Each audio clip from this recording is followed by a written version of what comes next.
Mesdames et messieurs, bonjour et bienvenue sur CamNews 24 TV et IDFM Radio 103 en direct de Garoua. Vous le savez peut-être, mais devrait-on le rappeler, mesdames et messieurs, vous êtes dans votre émission Ordonnance, la seule occasion qui vous fait voyager dans le monde de la santé et du bien-être. Aujourd'hui, nous allons aborder un thème très délicat, mais crucial pour la santé de la population. Marquons une pause, le temps pour nous de revenir sur l'invité de l'émission.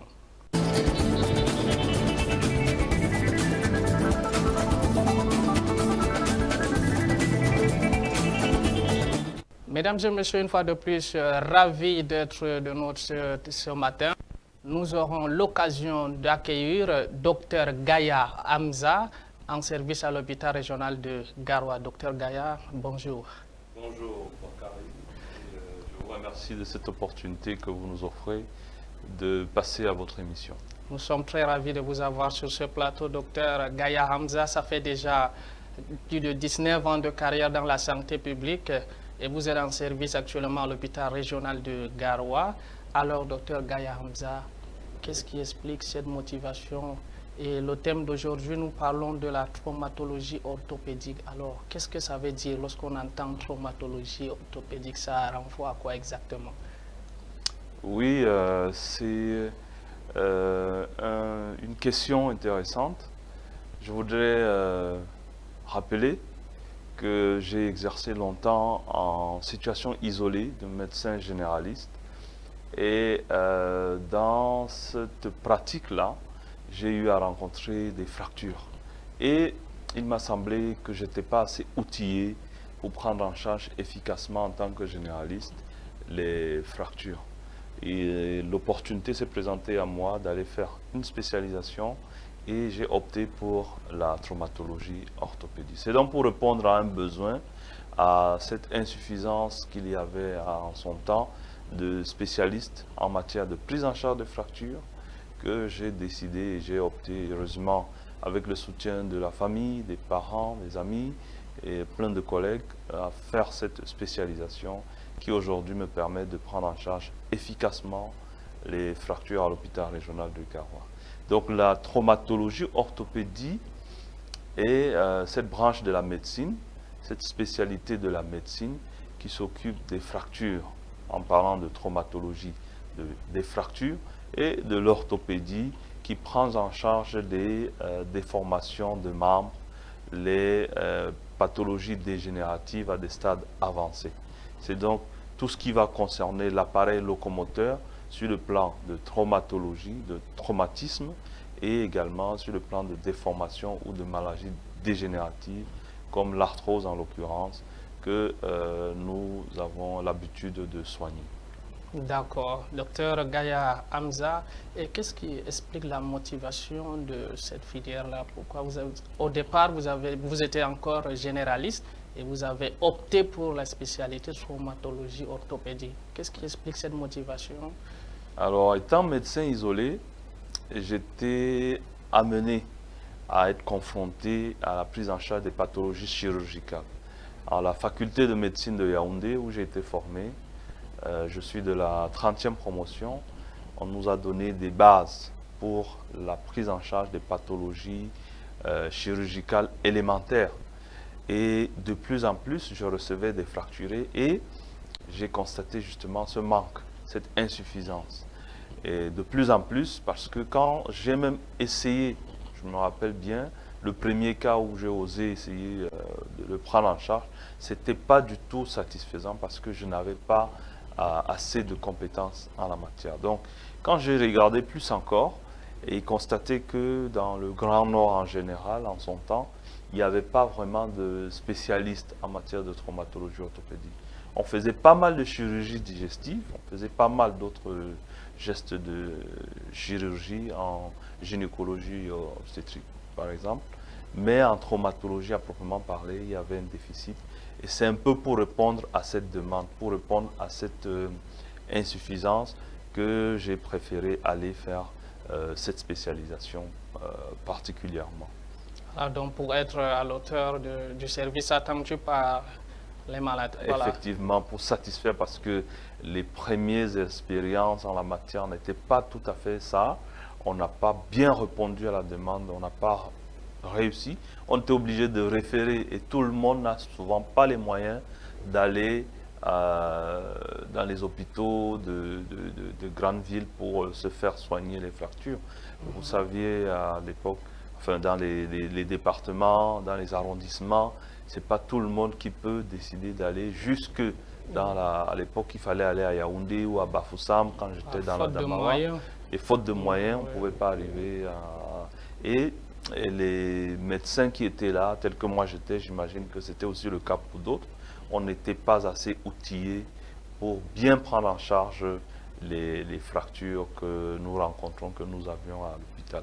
Les populations s'en sont rendues compte d'ailleurs, qu'on n'arrivait pas du coup, on sollicitait plus le praticien qui était dans le coin, et ça a laissé, je me rappelle que ça m'avait vraiment marqué, ça a laissé croire qu'à l'hôpital, on ne sait pas prendre en charge les fractures. Je me rappelle des malades qui me disaient, docteur, occupe-toi de la plaie, on a quelqu'un qui va s'occuper de la fracture. Occupe-toi de la blessure, on a quelqu'un qui viendra.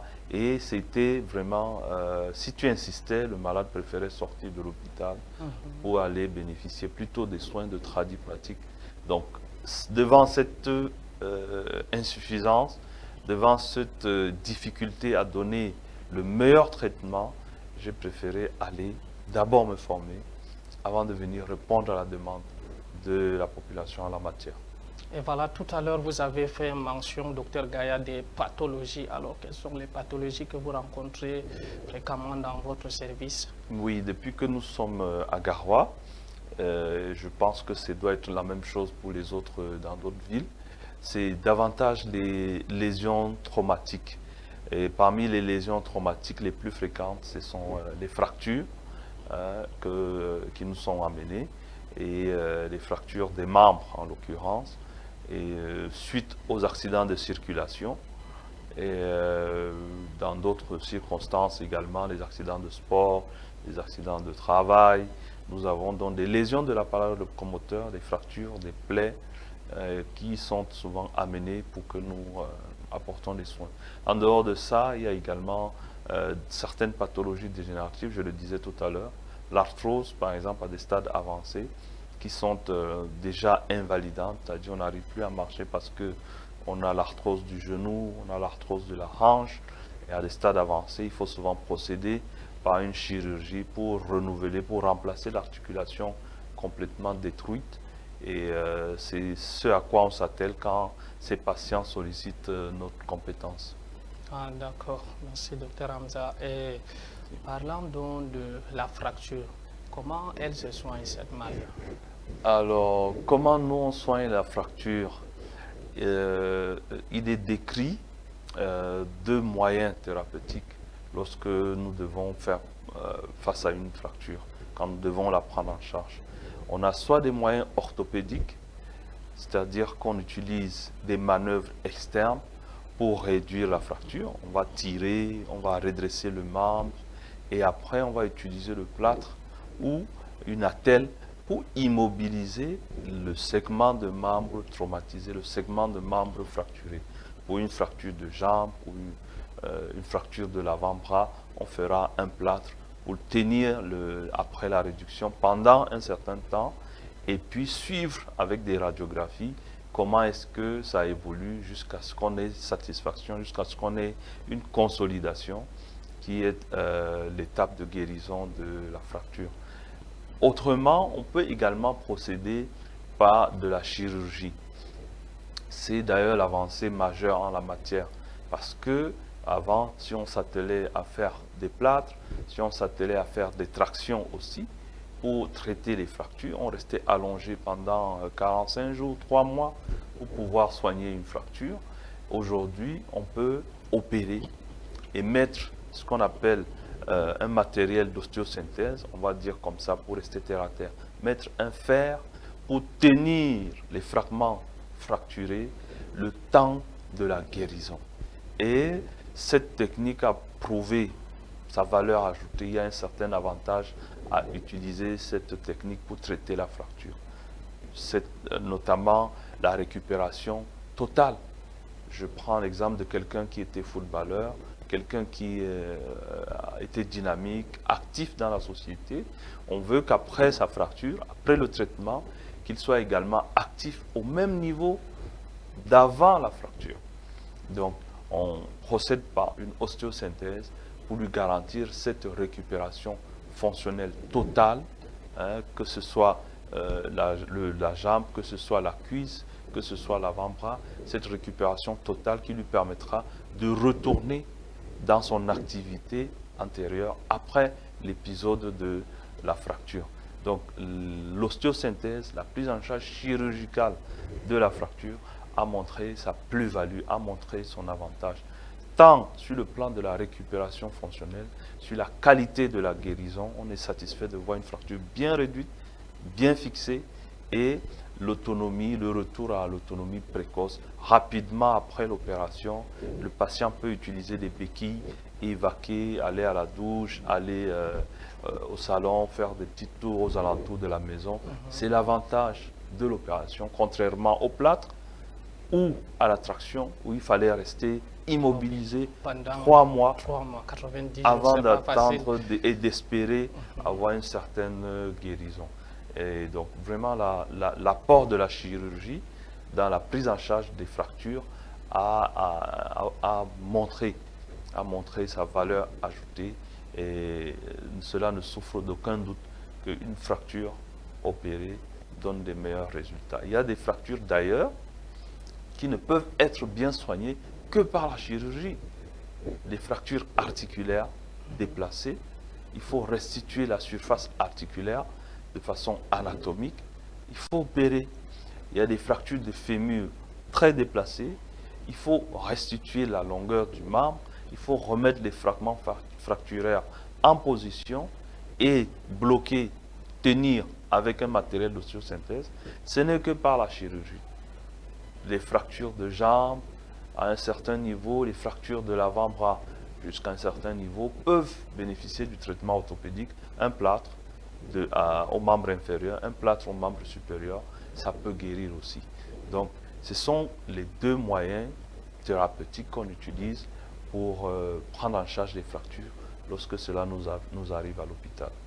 Ok, docteur Hamza, et qu'est-ce que vous répondiez à ceux qui pensent qu'on soigne mieux la fracture chez le tradipraticien qu'à l'hôpital? Oui, alors, c'est une question qui vient presque tout le temps, parce qu'on est parti de notre tradition de toute façon. On vient de quelque part. On a une langue maternelle, on a nos us et coutumes, et parmi, il y a un tradipraticien qui a l'habitude de traiter les fractures. Donc, opposer la technique traditionnelle et la technique moderne, ce serait prendre la question vraiment au premier niveau. Je voulais dire plutôt que la médecine moderne s'inspire de la médecine traditionnelle. Effectivement. Il faut qu'on soit d'accord sur ce point. Vraiment, ce ne sont pas des médecines opposées, mais il y a quelqu'un qui a bénéficié des acquis de l'autre. La médecine moderne s'appuie sur les acquis de la médecine traditionnelle. Je prends l'exemple de la phytothérapie. La pénicilline, c'est une plante. Plein d'antibiotiques sont issus des plantes. Et la médecine moderne a isolé le principe actif et l'a concentré dans une capsule, dans un sirop, et c'est ce qu'on prend. Donc pour dire que la médecine moderne, de même dans la prise en charge des fractures, la médecine moderne s'est inspirée de la médecine traditionnelle. On est parti de ceux qui, les tradipraticiens de l'époque, ou de l'époque ancienne, qui utilisaient des bouts de bois pour tenir la fracture. Petit à petit, on a développé d'autres astuces. On utilise le plâtre aujourd'hui. Mais toujours est-il que c'est des principes qui ont été développés à partir de la médecine traditionnelle. Et le développement aidant, la modernisation s'est associée, et on a découvert que il y a des insuffisances à utiliser cette méthode orthopédique. Quoiqu'elle a servi pendant longtemps, il y a des insuffisances à utiliser cette méthode pour certains types de fractures. Donc, comment faire donc pour mieux résoudre ces problèmes?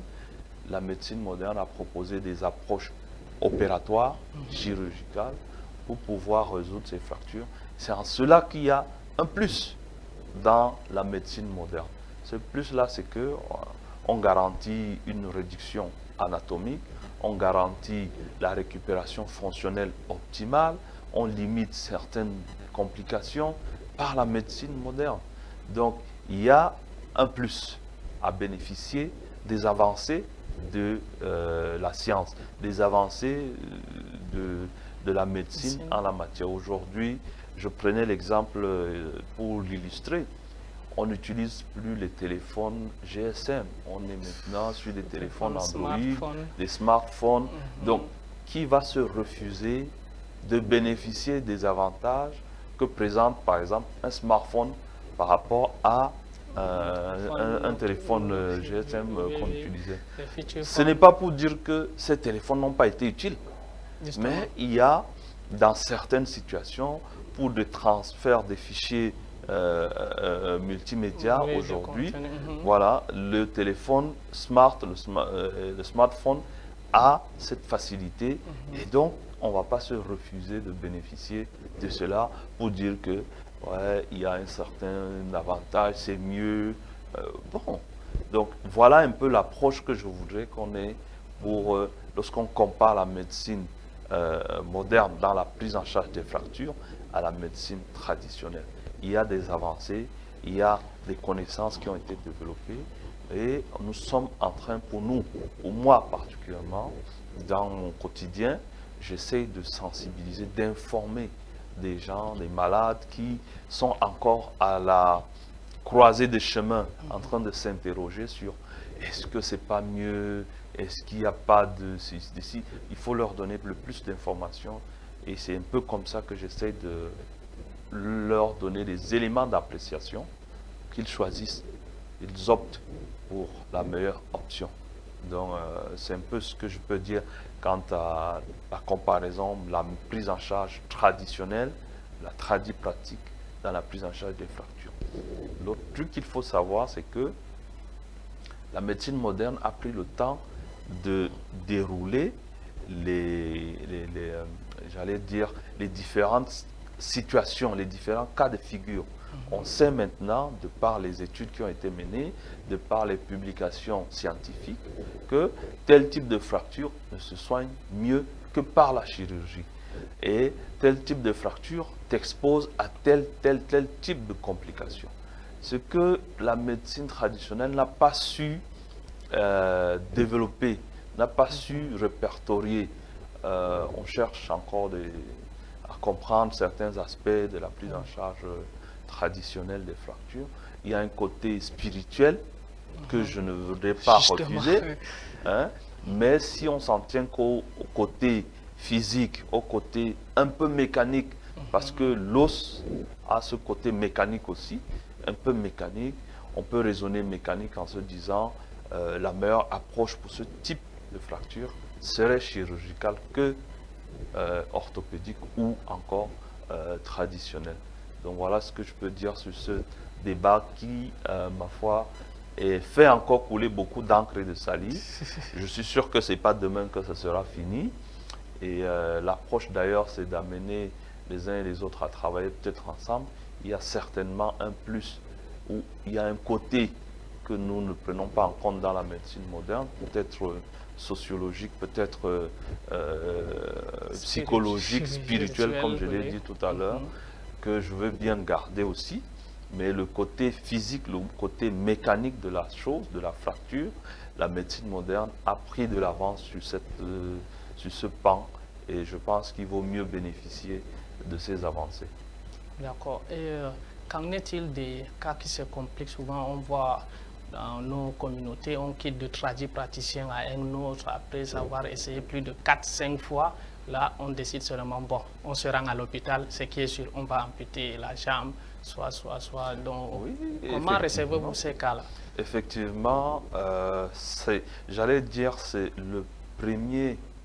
la première intention des patients, c'est d'aller vers le praticien d'abord. Essayons. Et quand ça n'a pas marché, essayons d'aller voir donc à l'hôpital. On va saigner, Voilà. saigner l'os Il à faut nouveau. dire que pour moi, je pense que c'est une très mauvaise approche. Il vaut mieux avoir les éléments à comprendre, à prendre en compte pour la décision avant de faire un choix. Avant de faire, venez écouter au moins que le docteur t'explique pourquoi est-ce que lui il pense que cette fracture ne peut être traitée que de cette façon ou pas. Et qui sait, en l'écoutant, peut-être que vous aurez compris la chose et vous allez opter. Donc, il y a plein de malades qui nous reviennent avec des fractures. Il n'y a pas longtemps, avant-hier d'ailleurs, où j'ai opéré un malade qui avait une fracture de fémur, qui n'avait pas fait de radio et qui a commencé un traitement traditionnel. Et puis quelqu'un, un de ses membres de famille a décidé, va quand même voir, faire une radio pour voir ce que ça peut, ce que c'est devenu après un certain temps. Et quand il a fait la radio, il était surpris de voir que les positions, les fragments osseux sont toujours déplacés, tout n'est pas rentré dans l'ordre. Et le voici, après 1 mois et demi, peut-être 2 mois, en train de solliciter de se faire opérer pour résoudre. Et quand on va après un délai aussi long, l'organisme a un peu transformé les éléments au moment de la fracture. L'organisme a réagi, a essayé d'arranger autant que faire se peut. C'est comme ça que Dieu nous a conçus. L'organisme arrange, essaie de remettre de l'ordre dans ce qui est complètement donc si on comprend bien, ce sont les mêmes mécanismes que les blessures. Oui, ils ont les mêmes mécanismes que les blessures. Autant quand on se fait une petite blessure au foot, on nettoie un tout petit peu et on attend l'effet du temps. L'organisme, lui, petit à petit, va colmater la brèche, va réparer la plaie et puis finalement, après 1 semaine, après 2 semaines, on est guéri de cette blessure. Autant la fracture aussi, lorsqu'elle survient, l'organisme commence à réparer. Il n'attend pas que vous alliez à l'hôpital ou bien vous attendez 1, 2, 3 semaines, 1 mois, non. Il commence à réparer la fracture et si vous allez à temps, peut-être que ça facilite la tâche au chirurgien. Si vous veniez tard, ça va se situer plutôt dans les cas de figure de complications de fracture. Et donc, on traite maintenant la complication de la fracture. On ne traite plus la fracture. Il y a une fracture compliquée, soit c'est un calvicieux, soit c'est une pseudarthrose, soit c'est une infection. On est en train de traiter la complication qu'on aurait pu éviter si on était venu en première intention à l'hôpital.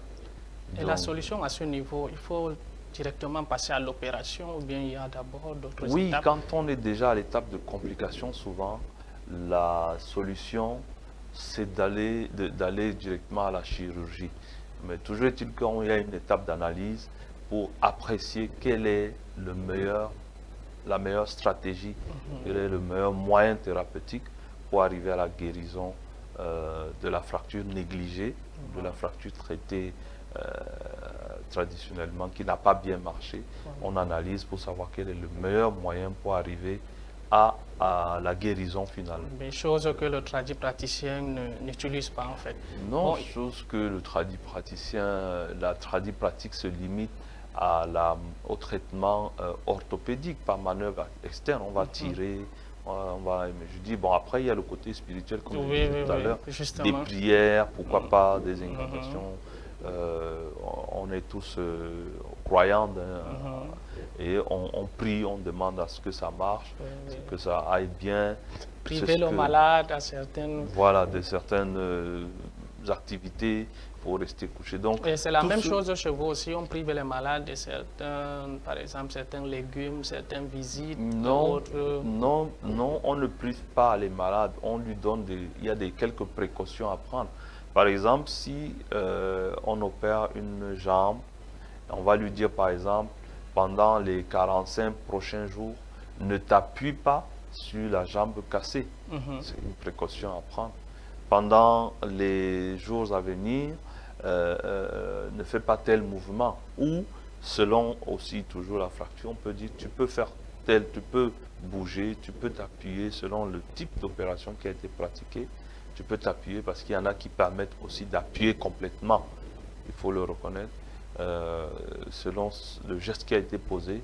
Il y a des précautions à prendre, des médications à prendre jusqu'à ce qu'on obtienne la guérison. Est-ce qu'on peut avoir une durée estimative de la guérison? Oui, la guérison des fractures, les fractures guérissent pour la plupart en moyenne en 3 mois. Donc 90 jours. 90 jours. C'est le temps optimal pour obtenir une bonne consolidation et à la fin duquel délai on peut dire au patient d'appuyer. Il y en a qui peuvent guérir un peu plus tôt, il y en a qui guérissent un peu plus tard, mais toujours est-il que c'est la moyenne admise pour un adulte de guérir de sa fracture. Dans les enfants qui est un cas particulier, qui ont un potentiel de croissance, de guérison, encore riche, le corps encore fort dans la croissance, la guérison est plus vite. Ce matin, j'ai vu un jeune homme de 11 ans, on lui a fait un plâtre avec une fracture de jambe, on a traité par un plâtre, et après 1 mois et demi, on a fait la radio, et je montrais à son papa, regarde, quand il y avait la fracture, et quand il n'y avait plus la fracture est déjà guérie, voilà, voici le gros cal qui s'est formé. Ton enfant est guéri de sa fracture, et voilà, il peut rentrer, appuyer sur son membre. Donc, il y a des contrôles radiographiques qu'on fait pour apprécier la guérison. Donc, si c'est après les 45 jours, c'est guéri, on le déclare guéri. Si ça demande qu'on attende les 90e jours pour voir si ça c'est, oui, ou un peu plus, toujours est-il que la moyenne, c'est de 3 mois chez les adultes. Voilà, et donc il peut arriver après les 90 jours, on trouve toujours des difficultés. Et vous savez, docteur Gaïa, le plus souvent, c'est le problème de moyens qui fait en sorte que la population refuse de se rendre à l'hôpital. Le coût est un peu très élevé par rapport chez le praticien. Oui. Alors, on peut, pour apprécier la valeur, le coût de quelque chose, il faut comprendre qu'est-ce qu'on met dedans. Justement. Quand on va acheter un vélo, forcément, il coûte moins cher qu'une moto. Et une moto, forcément, coûte moins cher qu'une voiture. Exactement. Une petite voiture. Une petite voiture va coûter moins cher qu'une grosse cylindrée. Et au fur et à mesure, on avance. Donc, la prise en charge d'une fracture, ce n'est pas tant le montant. Il faut encore comprendre quels sont les éléments qui sont soumis pour la... Si on opte pour un traitement orthopédique, je pense que ce n'est pas très différent de ce que le patient donnerait au praticien. C'est-à-dire les éléments pour concevoir un plâtre et puis la tente et tout ça, ça revient à peu près à la même chose. Si on opte, ou si la fracture nécessite de se faire opérer, c'est comme ça qu'on répond. C'est nécessaire l'opération. Ce n'est pas d'une préférence juste du chirurgien ou autre chose. Mais c'est une nécessité compte tenu des éléments d'analyse, du type de fracture et tout ça. Donc, il faut prévoir quand même que pour se faire opérer, il y a des différentes modalités qu'il faut respecter. Il faut connaître un minimum de bilan du patient, savoir quel est son groupe sanguin, est-ce qu'il a un bon taux de sang, est-ce qu'il n'a pas de pathologie en arrière, est-ce qu'il est à même de supporter l'anesthésie. Ça demande quelques moyens pour faire ces examens. Il faut prévoir des médicaments parce qu'on va faire de l'anesthésie, on va te faire dormir pendant qu'on est en train d'opérer. Et pendant que tu es endormi, il faut qu'on t'entretienne pendant cet entretien-là, c'est des médicaments qu'on utilise pour te faire cette anesthésie. Cela a un coût. Pour poser le geste, moi j'ai besoin d'avoir des gants, j'ai besoin d'avoir de la bétadine, j'ai besoin d'avoir de bistouri, j'ai besoin d'avoir des compresses. En tout cas, le kit nécessaire. Il y a des éléments indispensables, indispensables pour que je puisse poser aisément le geste. Même le fer, l'implant qu'on va mettre, également, c'est pas chez le forgeron qu'on le prend. Il y a des firmes qui le fabriquent qui demande d'être payé en retour pour qu'il nous cède son matériel. Donc, et en plus de toute cette modalité de préparation, il faut payer les frais d'opération. Justement. Il faut payer les frais d'hospitalisation. C'est pas cher. À l'hôpital régional, c'est 1000 francs la salle commune. C'est 5000 la salle individuelle pendant 14 jours. Donc, on peut connaître à peu près ce que ça va. Ce sont des dépenses. C'est pas comme si on vous le fixait au pif. Oui. Il y a des éléments de calcul comme ça qui font qu'on arrive. Ce sont des éléments nécessaires également pour assurer la sécurité de l'acte chirurgical, l'aisance du chirurgien pendant le travail et la satisfaction d'avoir bien remis l'os en place et de l'avoir tenu correctement avec un matériel adéquat. Tout ça a un coût, mais je voulais qu'on évalue encore mieux. Évaluons plutôt ce que ça donnerait si on ne se fait pas bien soigner de sa fracture. Je vais faire avec vous un calcul simple. Si nous avions un taximan moto qui fait une chute à moto et qui se fracture le fémur, une fracture simple, simplifions les choses, une fracture simple, et que pour cette fracture simple, il décide, soi-disant faute de moyens, d'aller chez le praticien ou chez quelqu'un, le voisin qui a l'habitude de traiter sa fracture. Ce monsieur va être alité pendant au moins 3 mois. Exactement. Donc, s'il ramenait 5000 par jour, ça fait 5000 pendant 90 jours, ça fait déjà 450. 450. C'est une perte sèche. Si sa femme était une vendeuse de beignets ou elle a une petite activité qui lui rapporte 2000 par jour, pendant ces 90 jours, elle n'est pas active dans son commerce. Ça fait 180 000. Voilà. Pendant 90 jours, 2000, on est à 180 000. Ajouté aux 450 000. On est dans les 600 000. Merci, merci. Et pendant qu'il est couché, il va payer le praticien. Justement. Pendant qu'il est couché, il va manger. Bon, disons qu'on fait fi du montant à payer chez le praticien. Il va manger au moins 2 repas. Par jour. 500, ça fait 1000 francs. Sa femme aussi, ça fait 2000. Ça fait toujours les 190 000. Sans oublier qu'il y a aussi les charges. Donc, si tu ajoutes à cela ces charges habituelles, que de se faire soigner comme ça, au pif, et de se rendre compte après les 3 mois qu'il n'a pas été bien soigné, que la fracture n'a pas marché et qu'il faille nécessairement maintenant se faire opérer à l'hôpital, je pense qu'il a perdu beaucoup. Énormément d'argent. Il a perdu énormément. Cet argent, si au début de sa fracture, il était venu à l'hôpital et qu'on lui avait proposé une prise en charge et que pour faire face à ces dépenses-là, peut-être sa petite moto qu'il était encore là, il l'a vendue à 300 000. Hein? Et puis, ses copains, il est dans une association qui a mis 300 000 là-dessus. Je pense qu'il est arrivé déjà à un montant suffisant pour se faire opérer. Et après 1 semaine, 2 semaines, on l'a libéré de l'hôpital. Il marche sur ses béquilles et sa femme reprend ses activités. Lui, il est autonome. Je pense que c'est plus économique de bien se faire soigner, avoir une garantie d'être bien traité et de guérir normalement de sa fracture pour vite retourner à son activité. Parce que quand tu sors aussi d'un traitement mal mené, tu as des, par exemple, fracture du fémur, traité orthopédiquement par des moyens, une traction, un plâtre, pendant 3 mois, il y a des risques de raideur du genou. Donc, on ne va plus plier le genou, on ne pourra plus aller à moto. Ça fait qu'il ne va plus pouvoir conduire des motos pour transporter les clients. Donc, même son activité est en danger. Ça sera une charge pour la population, pour la famille, ce sera une charge pour la communauté. Pour moi, vu sous cet angle-là, il me semble qu'il est plus économique de bien traiter sa fracture initialement. Voilà. Parce qu'on gagnerait sur tous les plans à le faire ainsi et à avoir une récupération optimale.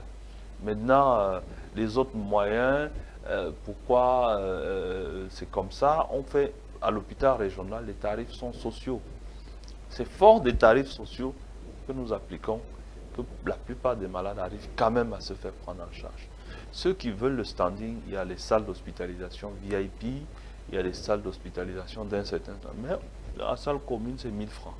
La consultation, c'est 2000. Les actes chirurgicaux, c'est pas si cher que ça. Donc, pour moi, vraiment, on n'est pas dans une logique où les tarifs sont exceptionnellement élevés. Au contraire, ils sont étudiés. Certains pensent d'ailleurs, c'est pour ça, à un moment, on se disait que au nord, on n'arrive pas à payer les actes comme il faut parce que les populations sont pauvres. Mais nous, on accepte de travailler dans ces conditions. Mais il y a d'autres volets aussi de la prise en charge, des aspects sociaux, la communauté aide souvent les personnes, on se cotise. Tous ces éléments mis ensemble peuvent permettre de prendre en charge quand même les malades. Mais il faut qu'il y ait déjà la première intention, la volonté initiale de bénéficier de ces différents artifices qui assurent, à mon avis, une guérison optimale. Justement. Donc, si on comprend très bien, allons-y au niveau des centres de santé ou des hôpitaux de district. Est-ce qu'on peut aussi gérer ce genre de cas dans les villages? Au niveau hôpital de district, moi j'ai été dans le passé à l'hôpital de district. Je salue, je ne sais pas si ça va leur arriver, ceux qui ont été avec moi à l'hôpital de district de Bagno, d'où je suis parti dans la Damawa pour faire ma spécialisation. Est-ce qu'on peut? Oui, si on a été outillé. Moi, je n'étais pas outillé pour bien traiter. Mais autrement, il faut mettre au moins en condition, faire une attelle et dire que pour ce type de fracture-là, le traumatologue se trouve dans tel hôpital. Fort heureusement, de plus en plus, il y a des traumatologues. Il y a des collègues qui sont en formation, d'autres qui ont fini, qui acceptent également de venir travailler dans l'arrière-pays, pas seulement rester à Yaoundé, Douala, qui se disent que oui, à Garoua aussi, on a besoin de spécialistes. Dans les autres départements, on a besoin de spécialistes. Et de plus en plus, ces spécialistes se rencontrent dans ces hôpitaux. Ils peuvent donc prendre en charge ces patients. D'accord. Et docteur Gaya, avez-vous un message à adresser à nos téléspectateurs qui nous suivent en direct? Avant de dire le message à vos téléspectateurs, vous dire merci parce que il y a plein de choses, d'informations qui ne sont pas bien transmises. Ça va de bouche à oreille. Justement. La tribune que vous nous donnez à travers votre émission nous permet au moins de dire tout haut et à grande échelle les éléments importants à savoir sur le fonctionnement dans les hôpitaux. De dire également merci au pouvoir public qui crée des hôpitaux quand même d'une certaine catégorie. Il n'y a pas longtemps, il n'y avait pas d'hôpitaux aussi grands avec un plateau technique relevé à Garoua. Aujourd'hui, il y a quand même cette possibilité-là de poser des gestes avec des appareils et un plateau technique conséquent, des gestes qui n'auraient pas été posés il y a quelque temps. Donc, tous ces éléments permettent de garantir justement une prise en charge optimale des patients, quel que soit le niveau. Et quand bien même il y en aurait des difficultés, c'est quelques rares pathologies qui pourraient nécessiter peut-être d'être référées sur Yaoundé pour compléter la prise en charge ou ailleurs. Donc, actuellement, de plus en plus, les médecins sont accessibles à notre niveau, au niveau de population. Il faut que les populations viennent et sachent que, je vais peut-être vous amuser en disant, l'hôpital n'est pas fait pour les vaches. Pour les humains. Pour les humains. Donc si les humains ne fréquentent pas les hôpitaux, qu'est-ce qu'on fait dans les hôpitaux? Donc c'est pour appeler les populations à se dire que l'hôpital est là pour résoudre les problèmes de santé des êtres humains. Donc il faut venir poser le problème, réfléchir sur la meilleure option pour résoudre le problème, même quand on n'a pas les moyens, en venant tôt, peut-être que ça coûtera moins cher. Justement. On a l'image de ce que ça peut coûter chez nous. On commence, c'est pour ça que c'est échelonné par exemple. On commence par l'hôpital de district qui fait des premiers soins, conditionne, réfère le malade à l'hôpital régional qui fait ce qu'il a à faire. S'il y a une nécessité d'aller plus haut, et on va dans les hôpitaux de première ou de deuxième catégorie pour compléter le traitement des patients. Donc, la seule chose à faire pour la population, c'est de recourir à l'hôpital le plus tôt possible, justement, pour que le coût du traitement ne soit pas grand, ne soit pas élevé, que la limitation financière ne se fasse pas ressentir et donc ne puisse pas permettre de bénéficier des soins. Toujours est-il aussi qu'à l'hôpital, il y a toujours des mécanismes de préfinancement ou bien de financement, de paiement à échelonner. La direction de l'hôpital régional a permis que vous vous engagez en disant que pour l'instant, je n'ai pas les sous pour payer mes frais d'opération, mais je m'engage sur l'honneur, parce que ça fait un contrat de confiance. Je m'engage sur l'honneur, dès que possible, à régler mes frais d'opération. Si vous ne venez pas pour savoir que c'est comme ça, et que vous avez décrété à l'avance que n'y va pas parce que ça va te coûter cher, comme je te vois, tu n'as pas d'argent, ne viens pas, c'est quand même aller vite en besogne. Venez, on est là on est tous des êtres humains qui voulons voir tout le monde heureux et satisfait des soins. On est dans cette logique d'humanisation des soins. D'ailleurs, ça peut être nous aussi à la place du malade. Donc, vu comme ça, je ne vois pas pourquoi on va compliquer l'approche, on va rendre difficile les soins à un malade qui se trouve en face de nous. Donc, moi, j'appelle les populations à venir, à poser le problème, à écouter l'information ou le diagnostic et les propositions thérapeutiques du professionnel de santé pour ensemble prendre la bonne décision pour son traitement. D'accord. Docteur Gaya Hamza, nous sommes très ravis de vous recevoir aujourd'hui et d'avoir accepté volontiers d'échanger avec nous sur ce plateau. Merci beaucoup et je souhaite longue vie à cette émission. Justement, j'espère qu'on aura l'occasion de revenir en temps de besoin pour toujours édifier ces populations qui sont pour nous importantes parce que sans eux, on n'existe pas.